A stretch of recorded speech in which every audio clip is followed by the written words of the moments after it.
is going to hopefully get a message. You just press OK, and then we're all good.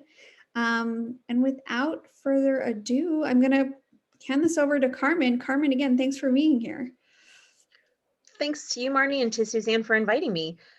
Everyone, I have a few slides that I do want to share with you, and then we're going to open the floor up to really make sure you get the kinds of insight and advice that you are hoping for from this session. Let's see if my computer is going to behave. It is. I also wanted to briefly introduce APSIA itself. We are the association for all of the grad schools around the world that specialize in international affairs. So because of that professional focus, I'm particularly happy to be here today to share with you some of the different aspects of the many different opportunities that you have since you're studying international affairs at the graduate level. So one of the most common questions I get, of course, is what can you do with an international affairs degree?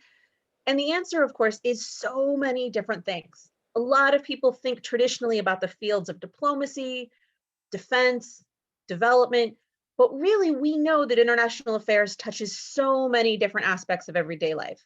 So maybe your interests are more in energy and the environment. Could be on the private sector side, could be on the public sector, the nonprofit sector. Maybe your interest is in international education, whether it's specifically at a university or in working with exchange programs, public diplomacy, all of those different elements. Perhaps it's in something like science and technology or business and communications. All of these different aspects have an international affairs component to them and international affairs capabilities and career paths. So maybe you're asking yourself, well, I'm not really sure which of those avenues makes the most sense for me to choose. So sometimes it's about doing some internal reflection and thinking about the kinds of things that are important to you and that you want to use your professional energy to contribute to. So maybe it's some big, thorny, knotty problem like poverty, right? Lots of different elements, lots of complexity and nuance to it. Environmental challenges. Obviously, disease is something on everybody's mind these days. Maybe you have that broader call to service, and there's lots of ways you can channel that energy, thinking about the kinds of communities that you want to work with, the kinds of communities that you want to help advance and make some positive change there. Maybe you just love travel and culture and different languages and all of these different pieces that can come together, and you really want to be sure that's part of your professional life. So you want to seek out paths that are going to deliver that to you, whether it's never leaving your home or really being able to be on the road 364 days out of the year and maybe visiting your apartment now and then. So thinking about those kinds of elements and the kinds of aspects to your professional work that you definitely want to have involved. Maybe you see change through the mechanisms of government and politics. So those two are really specific avenues that are going to drive you into, for the US students, the .gov world, maybe it for an international student, your home government, maybe it's an intergovernmental organization. And we'll talk a little bit more about those different paths in. But if you feel called particularly to that space, there's some key things that you would want to do to make sure you're geared up and ready to have those kinds of professional options. Maybe you just like to argue. That was certainly me. That is certainly me for those who know me. So you want to be in places where you're able to engage in dialogue, to push for change in a really concrete way. It could be advocacy, it could be lobbying, it could be campaigning and pressures in that sense. And that too can feed back into some of those big problems that you want to address. And maybe you aren't sure which of these paths make sense. You just feel that call to want to be to contribute to something bigger than yourself or play a role in positive social change. And in that ways, it lets you vary and test out a lot of different fields and figure out, okay, those are the kind of problems that I will feel good at the end of my life, the end of my professional life, knowing that I helped to make a little bit better and maybe lift up some other folks along the way. There's lots of different interests and emphases that we can build together to create effective careers in international affairs. And particularly for those of you who are earlier in your programs, maybe you don't already have a degree in computer science, but you are interested in things like questions of cybersecurity. You can make your course choices, you can think about the papers you're going to write, you can think about the faculty you get to know based on how you can weave those two interests together. But there's lots of different components because of that great flexibility in most international affairs programs that are going to let you put lots of different pieces together. So if you are interested in business and maybe you're doing an emphasis on regional studies, something like political risk may really be the right spot for you, because you can take what you know about an area and use it to guide a particular business to make good choices or avoid particular risks. Maybe you did an engineering degree as an undergrad, but you feel called to work on questions of poverty and development.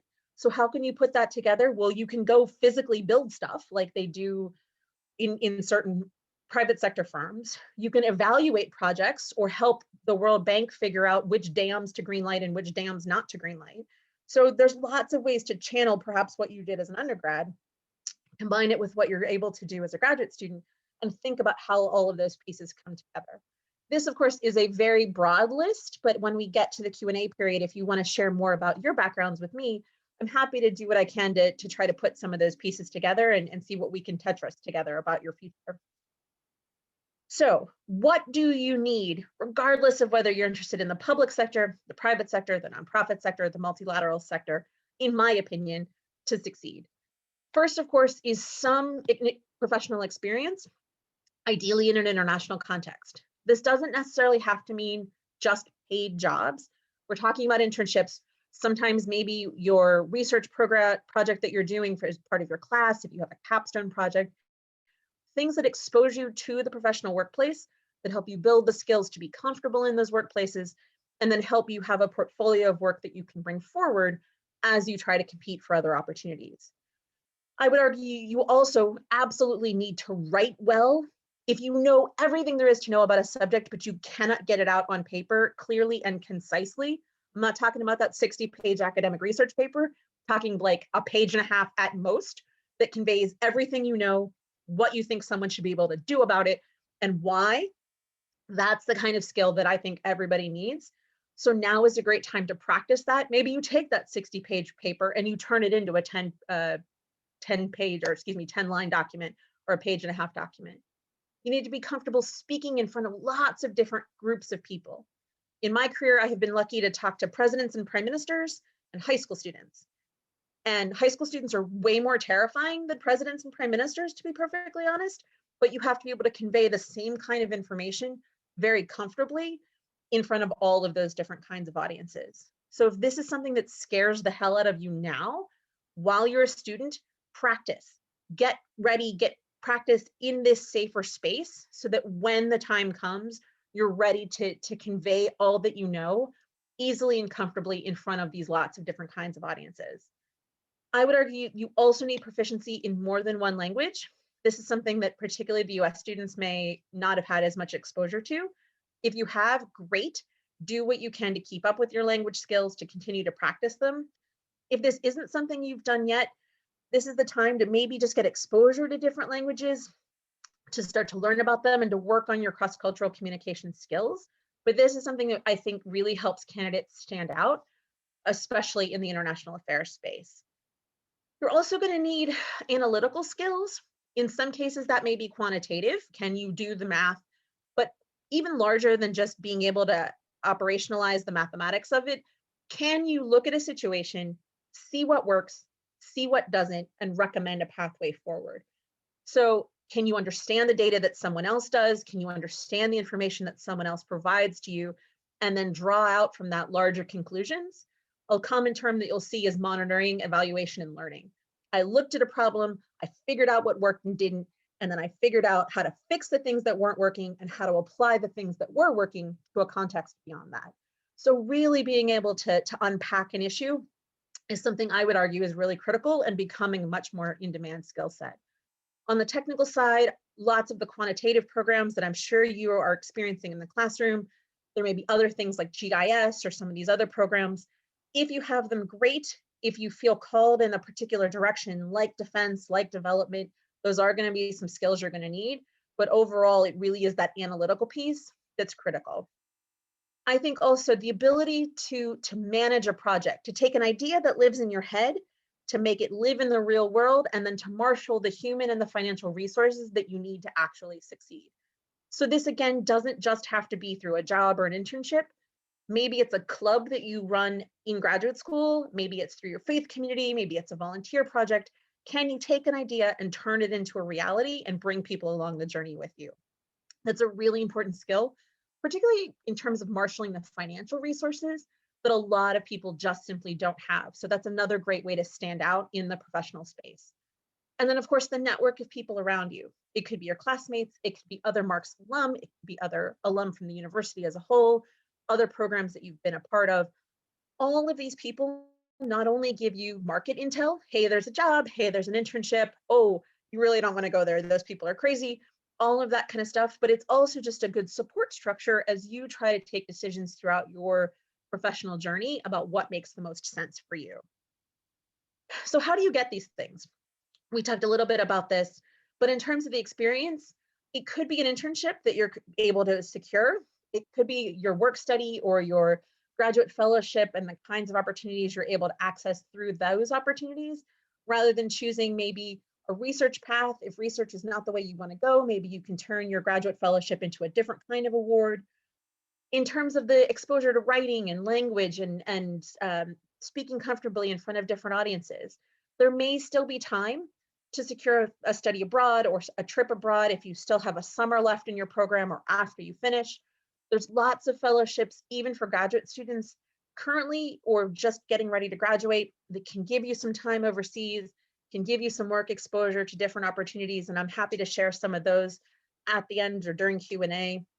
As you think about your analytical skills, think about the courses that you choose and think about the projects that you do for them. Think about how you take the work that you've created in those classes already that you had to do to graduate or pass, and how you can turn that into a piece that you can market. Can you turn that into something that you publish? Can you submit it to a blog, an essay contest, a something that's going to let you share your analysis with the world and be able to showcase that ability to unpack a problem and find solutions? For some of you, maybe you already did Peace Corps or you've done AmeriCorps, so you've had a little bit of that project experience where you had to really own something and move it along. But as I talked about, you can do it as a volunteer, you can do it as an intern, you can do it in your faith community, you can do it at school. Anything that really gives you ownership over moving an idea forward is going to let you practice that project management. And then I mentioned, on terms of your network, thinking about your alumni base, thinking about your professors and who they know and the things to which they might be connected, thinking about some of the young professionals groups. There are a million of them, and some of them are based on questions of identity, some of them are based on questions of interest, some of them connect those two, like the Black China Caucus. It's really focused on African American students who have a real interest in China. Some of them are broader than that, like young professionals in foreign policy. So there's lots and lots of different ways that you can engage and find peers and make relationships outside of just the Marks community or outside of New York or even just outside of the US. So there's lots of ways to connect and build up those ties and relationships with others. Obviously, we're in the middle of a very distinct global situation. So how can you build those skills and access those things even during a pandemic? Obviously, there are, maybe not obviously, there are a ton of internships that have pivoted to being remote. So things that might never have been accessible to you in New York otherwise, now they don't care. Sometimes the most they care about is maybe you have to be in the Eastern time zone because their main office is in the Eastern time zone and they want you to be online during office hours. But there's a lot of stuff coming forward that they really are open to students anywhere. And so finding those opportunities and really being able to zero in on them can be a great way to get experience that you would never have had access to if we were not in the middle of such a weird international situation. There's also a lot of opportunities going on right now, especially in a city like New York, to gain international experience, even if you cannot leave the United States, for those of you who are US based. So thinking about what's going on in different communities that you might care about. And it can be something like a particular religious group, ethnic group. It could be recent immigrants who are coming to New York. It might be through the NYPD that has a whole unit looking at counterterrorism. They have a whole unit looking at human trafficking. They have a whole units working on the movement of narcotics. So whatever issue really is your focus, there's going to be a local connection. Again, especially in a huge place like New York. If you're interested in international trade, international tourism, all of that is going on in your community, even if you're not in a big city like New York. So you can find ways to get that kind of international exposure without leaving your central community. I talked a little bit about taking your papers, writing for blogs, maybe finding a faculty member who wants to do research with you.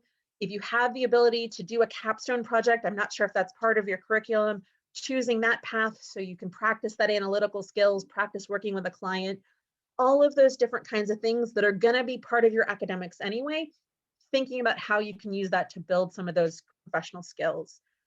Then there's obviously lots of freelance work that people are looking for, contract projects. So it could be something really specific. I need you to do this, or something broader. I need you to do something for a certain period of time. And we can talk about sites like Elance, the UN Volunteer Corps, Fiverr, all of those places that they're looking for just one-off project pieces that, again, you can build out your project skills, you can build out your professional development. And then even if you're not able to connect with some of these groups in person, they all have online presence, all have discussion boards and listservs and fora and all of those different things. Some of them mostly live as WhatsApp conversations. There's a million ways in your jammies without leaving your house that you can start to gain these experiences and build up these networks. So as you think about preparing to apply for any of these kinds of positions, let's talk about some of the pieces that you're going to need to start to build now as you think about how you want to position yourself for those kinds of jobs. Obviously, every application is going to be different. So this is painting with a bit of a broad brush, but on the whole, you're going to need a cover letter most of the time. Some people think cover letters are dead. A, I don't, and B, the employers that I'm hearing from usually don't either. You're going to need a resume or a CV. They're different things, but in a US context, most of the time it is a resume that you're going to need. In some cases, you're going to need your transcripts from every institution that you've attended. Usually that's just to prove that you've earned the degrees you say you have. So in that case, make sure you've paid all the fees that they're going to ask you to pay. I know a lot of students who go, I graduated, I finished. And then the university comes back and says, oh, but you didn't return a library book in 2019. You didn't actually graduate. So make sure you have access to all of those pieces. If as an undergrad or as a grad student, you've studied abroad or you got some credits from somewhere else, make sure you have access to all of that. Everything takes longer because of COVID. So if those are pieces you're going to need to submit, say, to a government background check, just make sure you have them in advance. Sometimes you need a separate writing sample. So thinking about the projects you've done for class, thinking about the other things you've written that you really want to showcase and highlight, usually something really short and tight. Those are going to be great things to just have in the back of your mind. So when somebody asks for something, they're ready to go. And then thinking about who it is in your network that's going to be an effective reference for you. And we'll talk about that a little bit in a minute. So in terms of a cover letter, the cover letter is not about you. It's not. It's about me as the employer and what you can do for me. So I generally recommend a 5-part structure. That opening paragraph has to sell me on reading the whole rest of the document. Because if I am disinterested by the first 2 sentences, there's no way in hell I'm going to read the rest of it. Another key thing is that your resume and your cover letter have to live symbiotically. They don't have to tell me your whole life story, and they don't have to say exactly the same things, but you will never know whether I'm going to read your cover letter first or your resume first. So that opening paragraph needs to encapsulate and hook me in on all that you are and all that you can deliver. And I recommend you do that in 2 sentences. First sentence, this is the job I'm applying for. This is where I found out about it. I would like to apply for the job of Supreme Princess of the World as seen on LinkedIn, period. Second sentence should be something general that tells me that I as an employer, I as a reader should keep going. There's something about you that I want to learn more about. That's the first paragraph. Second 2 should be unpacking key parts of that job description that link to what's on your resume and link to what I want as an employer. So, I've done this and this and this, numbers, specifics, something that's really going to ground all of these things you're telling me about yourself in what you've actually done and what you've actually delivered. Fourth paragraph, if you have one, should deal with any maybe hiccups or issues. Oh, I live in New York. I realize this job is in San Francisco. I'm perfectly happy to, I understand I'm going to have to move. I understand that these are different considerations. I recognize this and that, whatever it is. 5th paragraph says, thank you so much. I can't wait to, and then tell me again, sum everything up, show me how you connect to the mission and the work and what the job description is. So tell me about you. Tell me about me as the employer and how your experience is going to help me. And then show me in that ending wrap up sentence, how together we are a really powerful tool to achieve the mission of the organization. And that is going to help ground your cover letter Sometimes I read ones that are like 17 pages long and have nothing, and they're all about I want. I don't care what you want. I care what I want as the employer. So be sure your cover letter is really grounded in all of those pieces and telling that story as you want it to come forward. Your resume, I am adamant that for most people, earlier in their careers, 1 page is enough. There are plenty of people who disagree with me. You need to decide how you showcase best your experiences. You need to, for the love of God, make sure it is free of spelling and grammar mistakes. This is one of the first examples that you are going to submit to me about the kind of work you're able to produce. And if you can't even get your resume right, something that's so valuable to you, why should I trust that you're going to do work that's valuable to me correctly and error-free? I've seen resumes that somehow try to mix up the order, make it easy on me. There's a million ways to do a resume, but at its heart, it should be clear, it should be concise, and it should be connected to the job that you're applying for. So reverse chronological order makes it really easy for me to skim and just walk back through your professional life and see what you've been up to. There should be very clear bullets, in my opinion, under each of the experiences that you choose to bring forward. If the best you can do is give me one, I think that's something perhaps worth leaving off. If really there's only one thing you want to highlight from that particular experience, it doesn't have to be everything you've ever done. It doesn't have to tell me like birth until this moment. It's really just about showcasing the things you've done that are relevant to me and what I want, and really grounded in details. I taught school. Okay, how many students? What grade level? What subjects? What was the impact of your teaching? Why were you there? Those are the kind of details that I'm looking for, because there's certain things I'm trying to draw out and measure against the job that I know I have.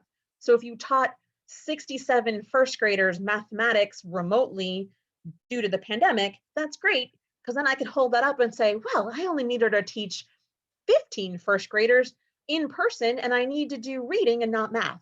It gives me something I can compare to. It gives me something I can measure. You can also feel free to steal blatantly from the job description.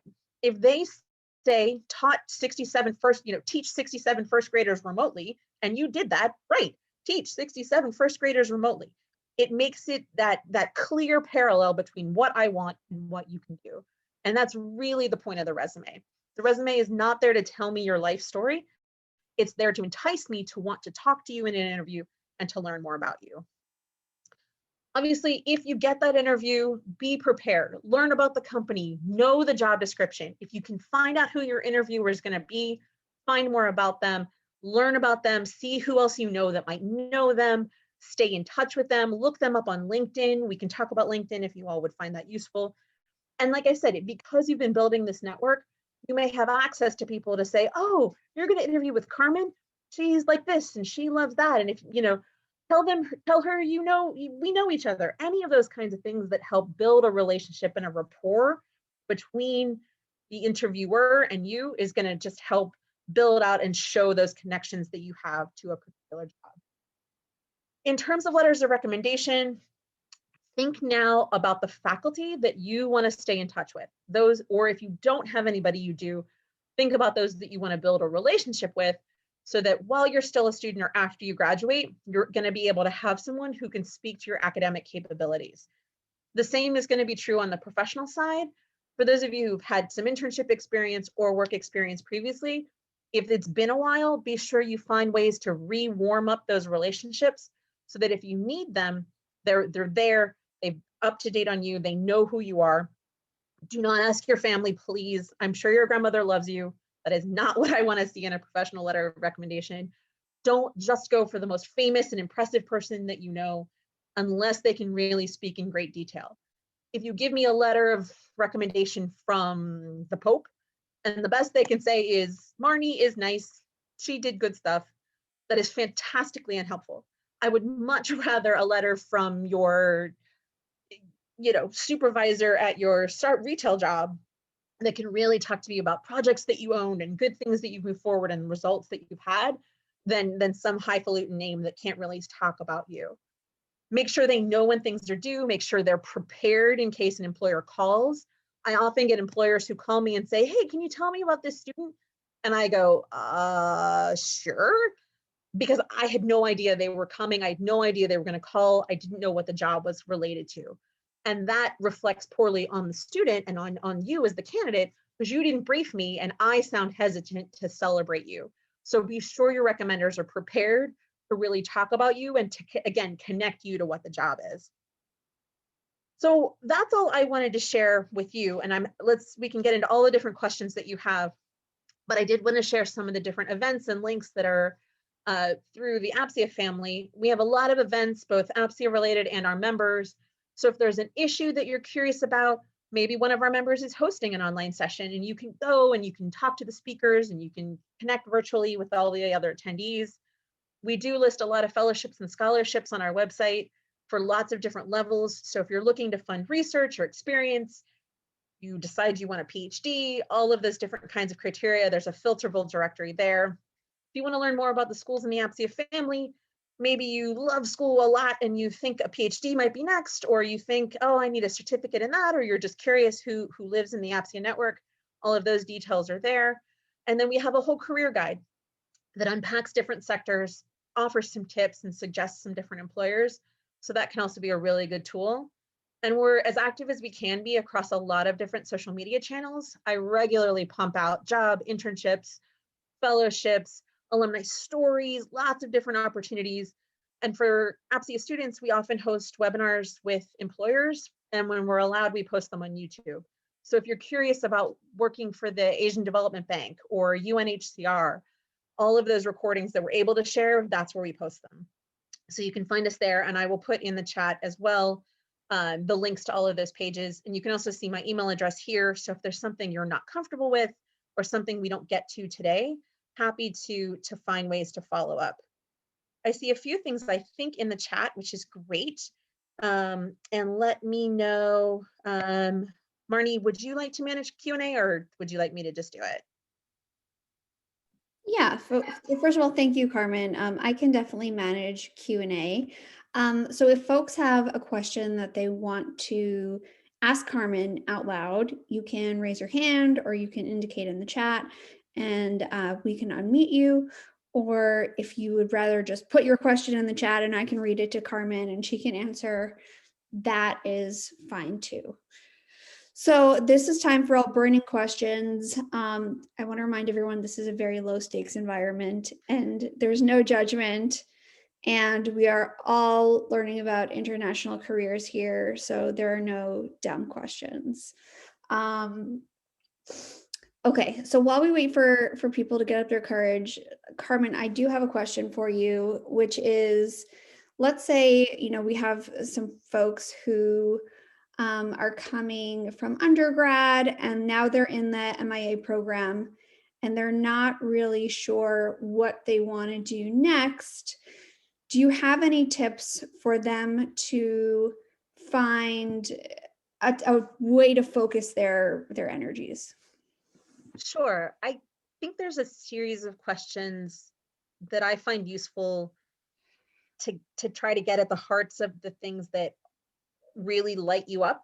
I think a lot of folks get so focused on like, I just need a job. Okay, well, start by channeling that energy in a direction you actually want to go. And then maybe secondary to that, play the I don't want to live in a van down by the river, I need a paycheck card. So some of those questions that can get you started. I try to ask yes and no, or excuse me, more and less questions rather than yes and no questions. So some people will say, do I want to be a foreign service officer or do I want to work on Wall Street? That to me is a yes and no question. Do I want to be a foreign service officer? Yes or no. So to change that kind of question into a more or less question, you can ask yourself, do I want to work more with people, for example, or do I want to work more with numbers? And if you point that question at yourself, maybe you say, okay, I want to work more with people. All right, what kind of people do I want to work with? Do I like little kids? Do I like old people? Do I like government bureaucrats? Do I like business people? I like government bureaucrats. Okay, great. What kind of government bureaucrats? My own government bureaucrats? Someone else's government bureaucrats? Someone else's government. So you can take yourself on a journey of questions that only you are going to be able to know the answer to. I couldn't look at Lauren and say, Lauren, you should be a Foreign Service officer, because there's no way I will know how things tip out for you. So if you can ask yourself along that path, you can start to say, okay, whether it's working in the Foreign Service or working on Wall Street, I know for me, I want to spend more time with people. I'm interested in how I work with governments. I'm interested in working on questions that affect this community or that community. So you can start to unpack the kinds of stuff that you really value, and then focus on that and see who's in the ecosystem around that issue. Because there's very few issues that are solely within the purview of one thing. Even something like national security, there are 17 government national security or intelligence agencies, and then there's like a ridiculous number of private sector intelligence agencies. So nothing only belongs to one group, but finding what channel you want to be in is going to help you understand where to put that energy for the search and what ecosystem you want to live in. I see Lindsay's hand, and I think maybe some stuff in the chat. So Lindsay, please. Hi. Yeah, I think this is directly related to what you were just saying. Even for folks who have significant experience, but you feel like you like your job, but it's not quite the right fit. And you showed a slide earlier that was kind of, if you like X and Y, maybe this is the right. So are there more resources you can suggest that just the kind of understanding or opening your mind to what else might be possible? Like if APSIA has those kind of career maps, or if that's more just through informational interviewing and working your network. Because for me, it's less about finding a job, but more about like the more of a step in the career I want to move forward. Right. Thank you. A lot of what we have is in helping students who have not yet gone to graduate school do some of that navigation. So it might be a little beyond where you are as a graduate student. I do have a few things that I'll email to Marnie to make sure she has that are a few more of the X plus Y. Not that life actually is X plus Y equals Z, but might be beneficial. I think the other thing that you can unpack in a situation like that is, it's going to sound like a really esoteric question, but what is your theory of how change happens? So does change happen when individual people rise up and do whatever? Does change happen when governments get together and decide to cooperate? Does change happen when businesses adjust their practices? And so does change happen in a fulfilling way for you on small incremental levels? Does change happen even if it takes a long time with big multi-billion-dollar projects? And I'll give you an example from my own career. I spent about 5 years working with really small mom and pop fair trade organizations. A couple $1 billion was a huge company for us, but they worked directly with artisans and directly with farmers. So when they were successful, it was 1 or 2 steps to kids got to go to school, people got secure housing, environmental issues got protected. It was very direct, and I loved it because when I was good at my job, it was 2 steps, and you could see change happening on the ground. I left there to go work with a group that worked with the World Bank and the IMF and the MDBs and Bank of America, like huge financial institutions that turn and change at a glacial pace. But when they move trillions of dollars. And it was only in going from that, 15 cents and a hug kind of change that was huge for one group or one community, but much more immediate, to $1 trillion, but it would take you 10 years to get there, that I was able to weigh which one for me felt better. So asking yourself, and I'm using an example from my own life, but asking yourself, like, if things, whatever it is that you care about, because the world thinks in lots of ways, if it was going to get better, how fast, how slow, how big, how small, for one community, for the whole world. And once you start to unpack those things, then again, you can say, okay, I know for me, I'm patient enough to wait those 10 years because I want stuff to change on a huge scale. So I'm going to want to be in a big place, working with big numbers, chipping away at problems. Or that's not, and again, it could be security, it could be intel, it could be science. Science is not an immediate thing either. So those sorts of broader questions that about how you want to contribute to the world can help steer you. And then you do the informational interview and you say, so how fast do things happen around here? Or what is the scale of change? And that gives you something deeper than just tell me your career path, that lets you see more of this, less, again, more and less rather than yes and no. Does that help? Yeah, that's a really interesting way to think through things. Thanks. Trying to Use turn a that. lemon into lemonade, because that was a really hard change for me, to be perfectly honest. Mm-hmm. Yeah. I saw one So other hand different. up, I think. And I see a question in the chat. I don't know where you went. Yes, the Women's Foreign Policy Group has some really great virtual mentoring things too. They'll let you talk to other people and learn from their mistakes. There's a lot of those kinds of programs out there, but WFPG does some great stuff, including in New York and DC. I was interested in communications and PR jobs and wondering how something like Bronx can leverage. Okay, so I will actually read the question. So we're interested in communications and PR, wondering how a personal project like a blog can be leveraged or highlighted inside your resume and or in a cover letter. So on the most basic level, put it in that top block where you have your name and your contact information. And for the love of God, please make sure that every piece of paper you send has that same header at the top. It's got to have your name and it's got to have some way to get in touch with you. And I don't need your address. In a US context, I don't need your social security number, your marital status, your picture, your birthday. Those are things in other countries and cultures that might make sense, but in the US, most of that is illegal anyway. You may want to put your LinkedIn profile if you're comfortable with it. And if you have a blog or a portfolio, that is the place to put it. And part of the reason that you want every piece of paper to begin the same is because you don't know. I like to print stuff out, but if I was in my office, you would see there's just paper everywhere. It looks like a hurricane came through. So I need visually to know, oh, this piece of paper goes with that piece of paper, because at the top, they all look the same.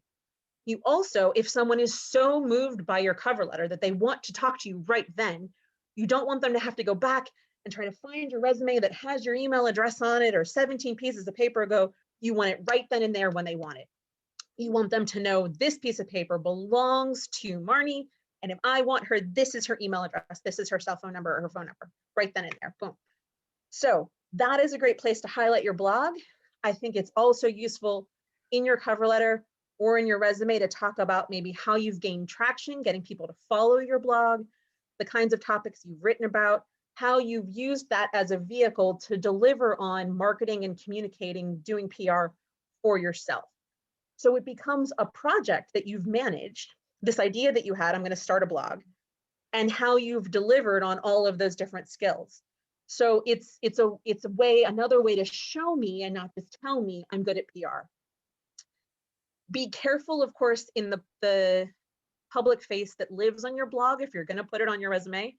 So if you write a whole screed about how much you hate X, be sure that it is something you are comfortable with an employer looking at, just like you're going to be careful with what you post on Twitter and Facebook and Instagram and LinkedIn.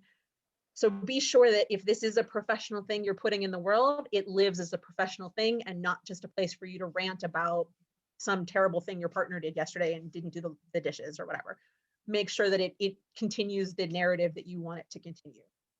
And if that doesn't make sense, I'm happy to unpack that a little bit more, but again, make sure that I can find it visibly and then that you use it as a tool to show me what all you can do. So Vivian is in the MPA program, and interested in IR jobs.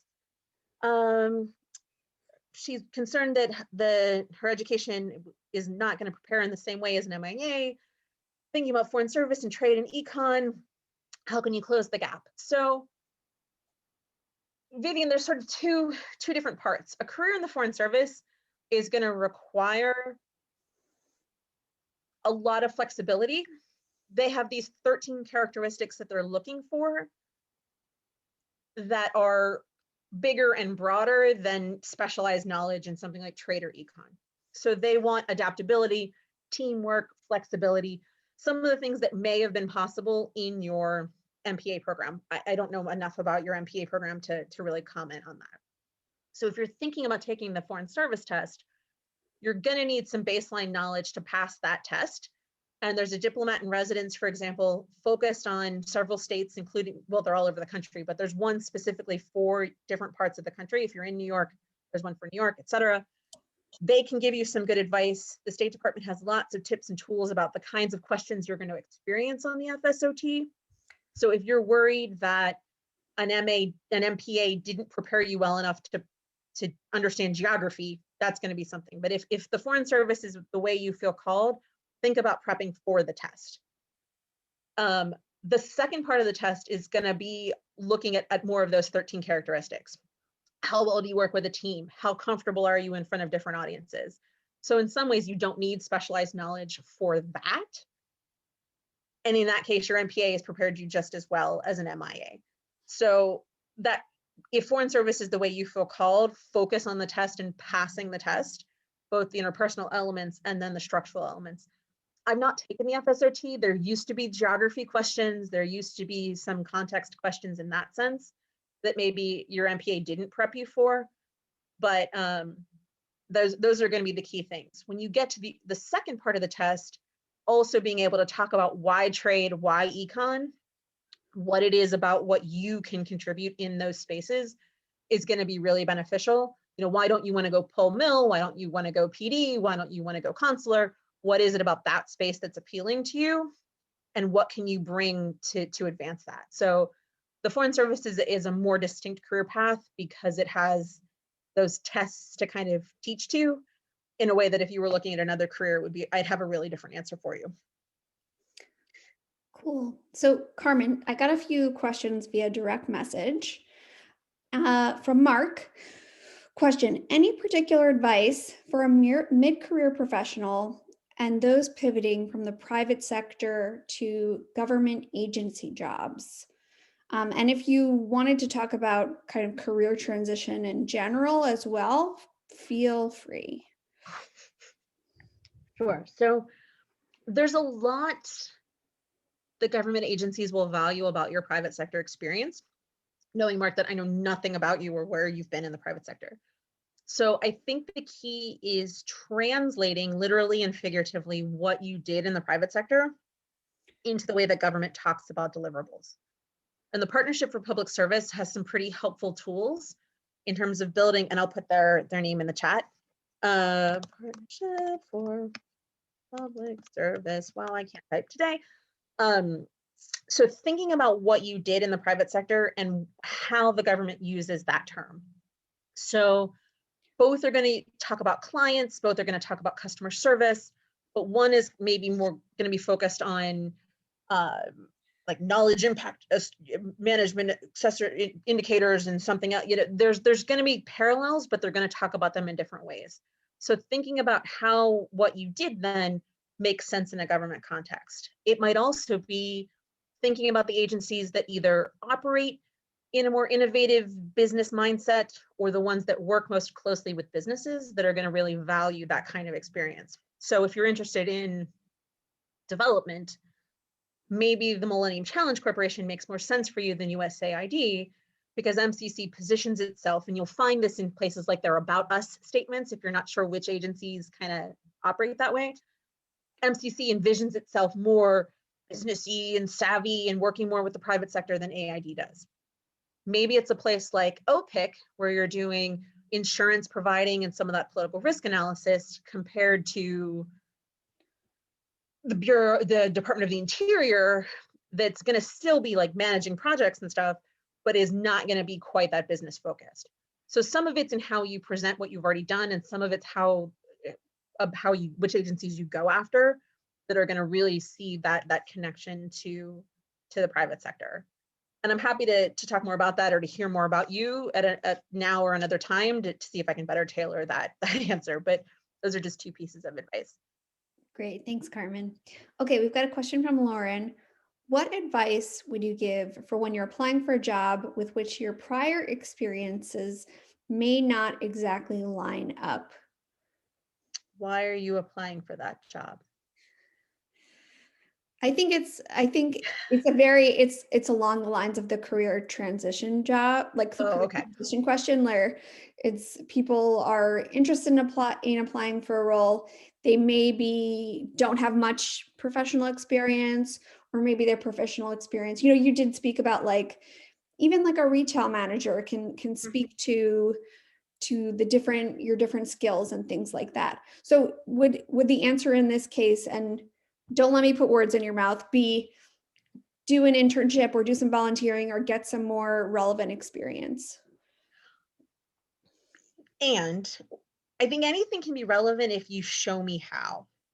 So especially if it's something that you think that I, as an employer, am going to have to think a lot about, I'm not going to do it. I'm just not. I'm just not. So if you have something and if you read a job and you go, oh yeah, I've done that and I can do that and I can deliver on that, setting aside what you want to do, because an employer, I don't care what you want to do. I want to know what you can do for me.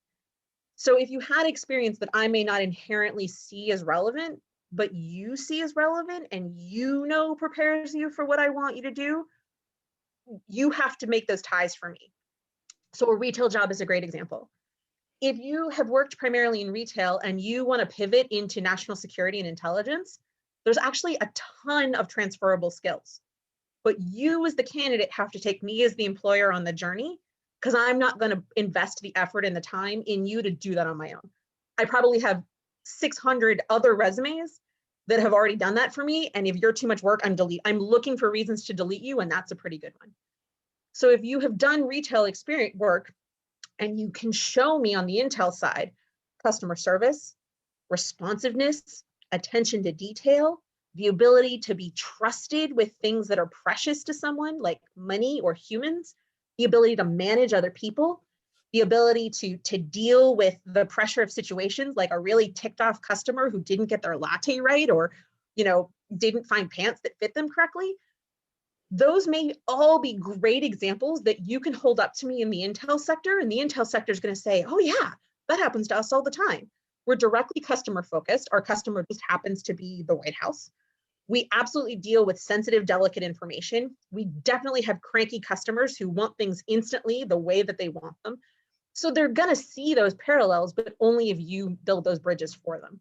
So getting additional, more clear experience is helpful. But if you don't have the time or the bandwidth or the ability, or to get some of that initial experience, make it as easy as you can for me as the employer to see how you have what I want. And that's it. Retail is a great way to showcase some of those skills that you may never think are transferable to places like IC. Great. Thank you, Carmen. Okay, so we've got a question from Wolf. This is a big question. Can you please explain how being a consultant works? I know that's a big question, I guess, obviously, as related to working in international affairs. Sure. That is a big question. And there's lots of people who do this better than me. So Wolf, I'm going to give you the short answer because we only have 10 minutes and I'm really long-winded. Being a consultant is a case where you are the product that the firm is selling. You are your expertise, your ability to go to a third place and deliver or make a difference. So you as the candidate are selling to Deloitte or Booz Allen or whomever the fact that they can turn around and sell you to others, because that at a lot of the heart is really what consulting is. I brought in an outside consultant because I didn't have or want to have the ability in-house to do this thing. So why should somebody hire Deloitte compared to Booz Allen? Well, they have you, Wolf, who is capable of doing X or Y. Consulting has a really specific hiring structure, a really specific hiring schedule that I'm not going to get into with the time that we have, but there's a lot of resources out there, none of which come to mind right now. But this might also be a nice place to keep an eye on what your business school, if there is one at Baruch, is doing, because oftentimes some of those employers will also come to campus, or they'll have information sessions that you can slide into and sit in on and get a little bit more of this market intel, or meet recruiters directly that way if they don't come straight to Marks. But that's my, for once, short, terse answer to a really big question. So sorry to shortchange you, Wolf. I can prattle on later if you want. Okay, awesome. Thank you. Thanks for all the questions, everybody. Carmen, I have got a question from Maria. So basically, she is concerned, I think, about potentially like age discrimination. Even though she's only about 40, she's asking, you know, her life circumstances have taken her to only now being able to work in the US. Is it too late to make it in international relations or international affairs? Any thoughts on that? No, I don't think so at all. And I think talking about, without oversharing or necessarily going places that you're not comfortable going, talking about how whatever has brought you to this moment is actually more preparation for more ammunition as to why you're the right candidate for a particular position. So if it is the level of maturity or the resilience that you've shown in getting to this point, obviously, Maria, I don't know anything about you either, or the fact that you did something else totally different, but now you've realized that this is the space you want to be in. All of that is good stuff for an employer to see, because it's some of those traits that are harder to show, harder to prove, but employers really value. I want to see resilience. I want to see maturity. I want to believe that I can put my staff in front of an audience and not have them embarrass me. So being a little older, maybe having been exposed to different things, maybe having been in challenging situations, you may be able to say, oh, I have been in challenging situations. I know how to not embarrass you. And again, there's a line between oversharing and telling this triumphant story of resilience. So working with folks like Marnie and Suzanne to figure out how to craft that narrative, but it's certainly not too late. And there's a lot of good stuff that you can maybe draw from your life experience that just contribute to the narrative that you are the right hire for a particular gig.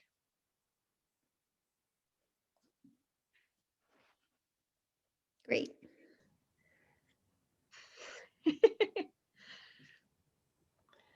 I have a follow-up question, Carmen. When we're talking about like students who don't yet have the experience and how do you translate, I was just thinking about an observation I've had, and I'm wondering if you think this is true or not, or comments on that. What I've seen for some federal hiring is that I think I've seen some students get federal level jobs in part when they're doing a lot of hiring. Say an agency is hiring 100 or 200 people. There seems to be students I've seen get jobs and they really didn't have any experience. And that to me seems like an opportunity. Like they might be just postmasters, just finished, and they can go on this sort of federal big agency job market in a way that I think, like if you're applying to like an NGO that has a very specific mission, the competition is so great, and you're competing against others who maybe did like 6 internships or whatever. But I don't know, that again, this is just like my own observation. What do you think about that? I think that's true. I think it's in some ways less to do with the kind of organization and more to do with the size. So my office is 2 staff, me and 1 other person. So when I'm hiring, I'm literally hiring for 1 role, and even if I get, in the last time I hired, I had like 100 and some applications. I'm still only hiring for 1 job. Whereas a huge NGO might have 50 positions open at any time.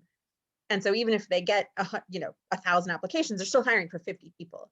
So whether it's a small government agency and a small NGO, although even the smallest government agencies are still going to be bigger than a lot of NGOs, the size of the organization is going to showcase how open the door is for entry career professionals. I think, if they're hiring for 50 jobs, they're going to have more positions at more entry levels, some in the middle and some at the top. Whereas an NGO that's only hiring for 1, it's either at the beginning, either in the middle, or either at the top. It's rarely and. There's a few things in terms of the alphabet soup of federal agencies that might be helpful if you're thinking about federal careers. PMF, the Presidential Management Fellowship, is obviously a great gateway in. The Virtual Student Foreign Service can also be a really helpful way to start to get to know an agency. It's all remote. There's no security clearance involved, but it's still a way to build your reputation at a particular agency. There's a piece, if you're thinking about federal hiring, the kick in the pants is always the security clearance. If you can find ways to get one, whether it's through an internship or a job, that will make you more marketable for positions in the future. If you don't have one yet, this is a piece that I wrote a year or so ago about how you can prepare so that when it comes time to qualify for one, you're ready. But the clearance piece is going to be one of the biggest question marks, whether it's entry, mid, or level, or anything about federal hiring, as well as things like different kinds of non-competitive employment. If you do a Boren Fellowship or a critical language scholarship, if you were a Peace Corps, if you were a veteran, all of those just give you extra lift in the federal hiring process. But on the entry level, yes, there are going to be more federal opportunities just because there's going to be more hiring overall. And I see one question in the chat. I know we only have 3 minutes, so I really apologize. For people interested in the Foreign Service, are there other career tracks that you'd recommend a person look at as well? So when most people talk about the Foreign Service, Fateh, they're talking about the State Department, but keep in mind that pretty much every federal agency has some foreign element to it. So it could be the Foreign Agriculture Service, DoD, transportation. The Department of Transportation has a huge international component. Education, obviously the intelligence communities, Health and Human Services is going to have an international piece, but with a domestic look. So working with refugee communities, working with immigrant communities, working with other marginalized communities, that you're going to need your international affairs skills to navigate that cross-cultural, maybe multilingual space. So in terms of if you feel called to service of the United States in the US context, in terms of the Foreign Service, to being a part of that, the Department of Commerce, the International Trade Administration is huge and works alongside state or instead of state to deliver on the trade and econ piece, as we were talking about earlier. Foreign ag, who else is usually present? USAID and all of the development infrastructure. The US Africa Foundation is a government agency specifically focused on that continent. So there's a million different other foreign service elements outside of just state.gov and the FSOT and all of those kind of things. So that can be a great way to take that energy and not just focus on the Foreign Service, but to think about kind of the broader landscape of all the different things the agencies do. USA Jobs is a beast. It's a black hole into which applications go to die, in my humble and now recorded opinion for everyone to hear.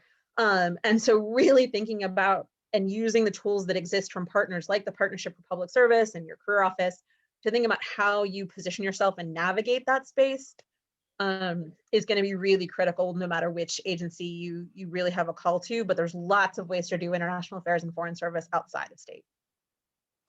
Amazing. Thank you so much, Carmen. I do have one last question for you, which is if folks have follow-up questions, oh, I see you just put your email in here. And I know you're on LinkedIn, so I assume it's okay for people to connect with you on LinkedIn. My only request about LinkedIn is please tell me who the hell you are. Write me a note and say, I saw you at this thing. I get a ton of requests from all over and they're just random ass people that I don't connect with because I don't know who they are. I'm happy to connect with you if you explain that we met in this context and you heard me talk. And you're welcome to follow me if you don't want to actually connect. Yeah, and I would say the same thing is true if you're going to email Carmen a follow-up question. Tell her you came to this session instead of just sending the question. This was so helpful, Carmen. Thank you so much. We loved having you, and we really appreciate your time answering all of our questions. We wish you a great day. We hope to see you soon. Stay healthy, take care of yourself, and thanks for everybody who came and joined us today. Thank you. Thanks, everyone. Yay. Okay. Thank you. Bye. Bye.